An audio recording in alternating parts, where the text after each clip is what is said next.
This is problem 1247. It's on page 526. It says the roller coaster track segment shown is in a vertical plane.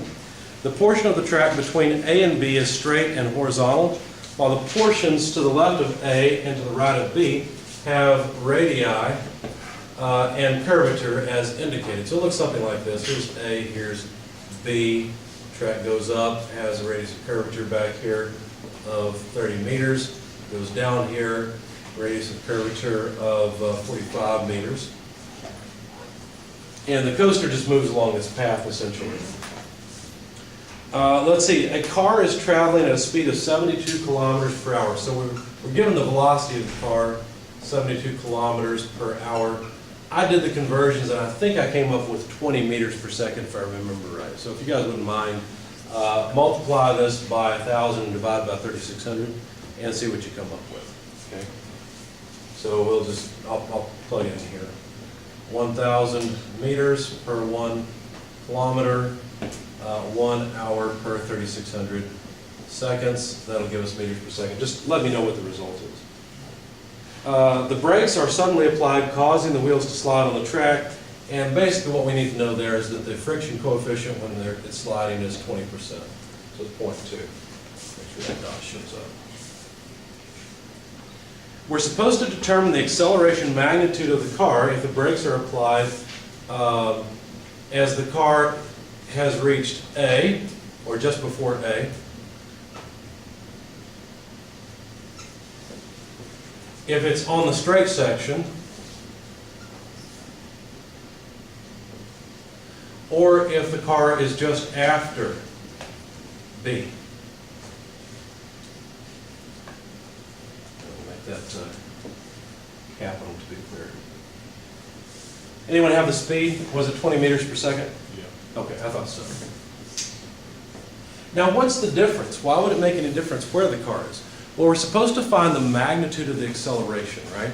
If the car is just before A, then not only will it have a linear acceleration due to the forces acting on it from friction, it'll also have an acceleration towards the center because it's on a curved section of track. Make sense? If it's on the straight section of track, then the only thing we really have to consider is is what's going on that straight section, is the friction. Okay, on this curved section of track, then it has a normal acceleration component that's downward. So really we're going to analyze the car right here, somewhere in here, it doesn't really matter where, and right here.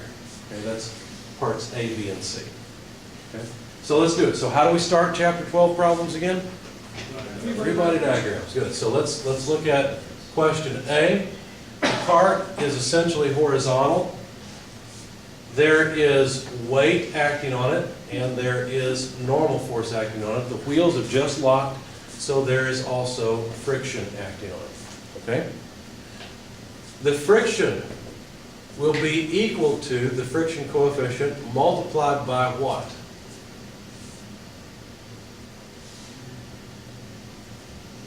Multiplied by weight, multiplied by the normal force. Does it matter?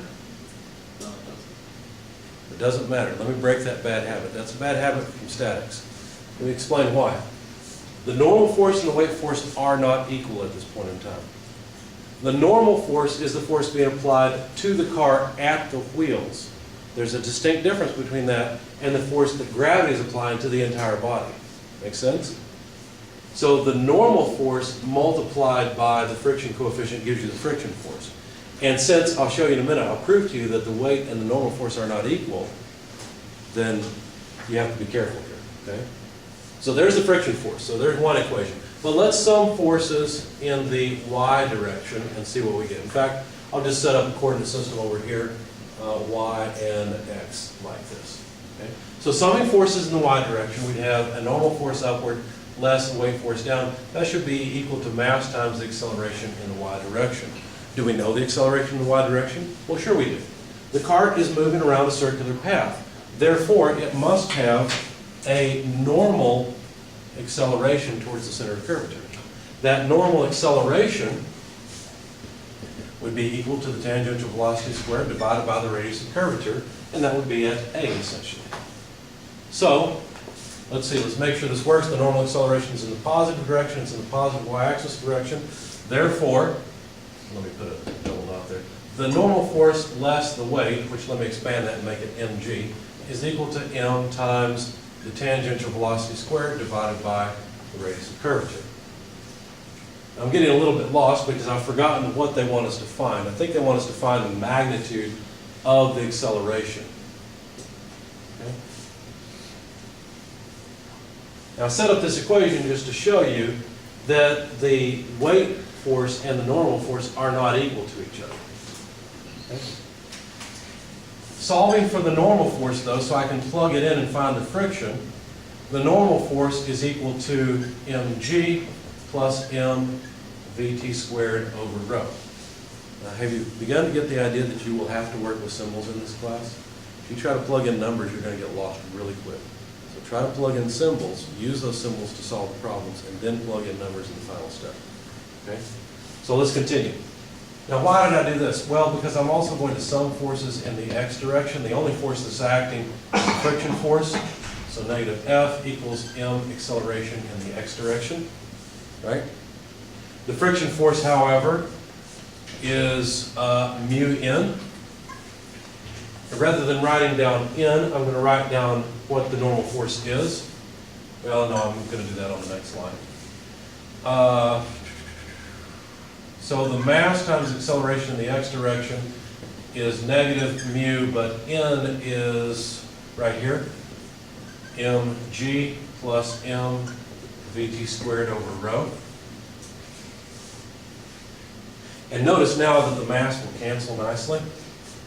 And so the acceleration in the x direction at A is just negative mu times g plus vt squared over rho.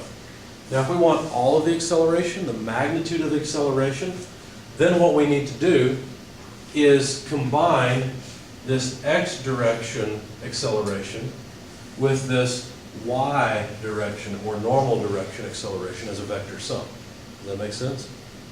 So the total acceleration then, let me erase what we're trying to find because I need some space.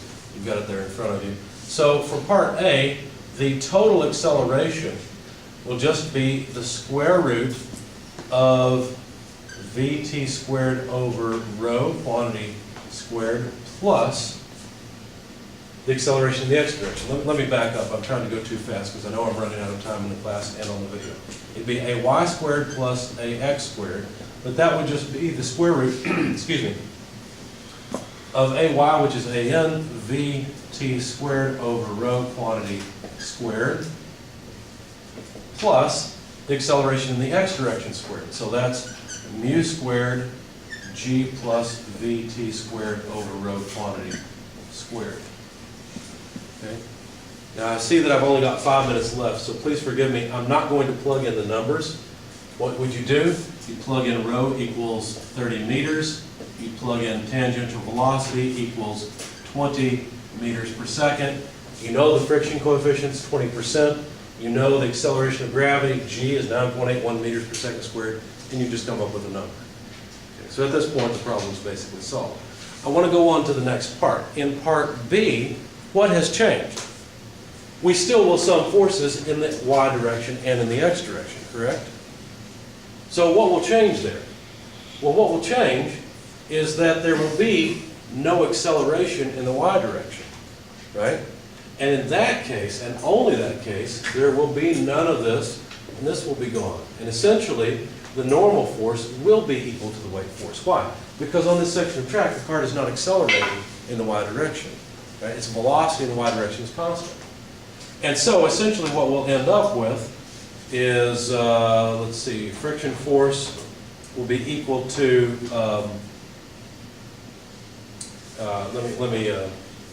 I don't want to completely get rid of this because I want to use it again. This normal force will just be the weight, so this piece would be gone. And the acceleration then would just be mu g. And then we don't need to take the square root of the sum of the squares because we just have one component of acceleration. Yes? When you get the a equals square root of ay squared plus ax squared, you already Where do I get that? Yeah. Because the cart at A Yeah. has an acceleration in this direction and an acceleration in this direction.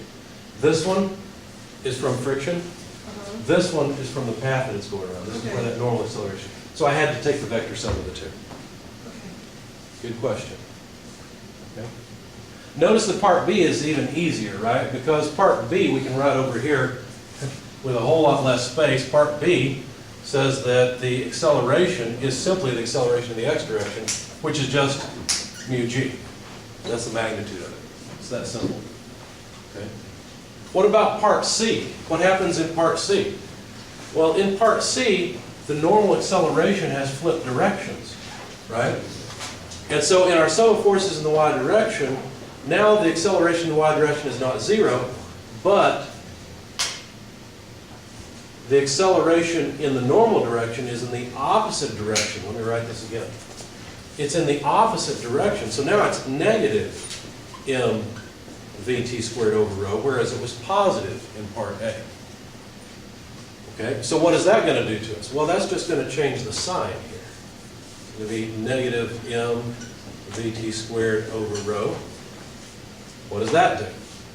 Well, let's see. If this is the normal force, then when we plug it in down here, we'll have minus m vt squared over rho. Of course, the mass, I canceled it through, it would cancel again. And basically what would happen is you would have a negative sign here. Okay? The only thing that would do then is change this from a positive to negative. Of course, in this section, the radius of curvature is 45, so let me answer the very last question. For part C, what is the acceleration? The acceleration is still going to be the x direction acceleration squared plus the y acceleration squared, and then square root.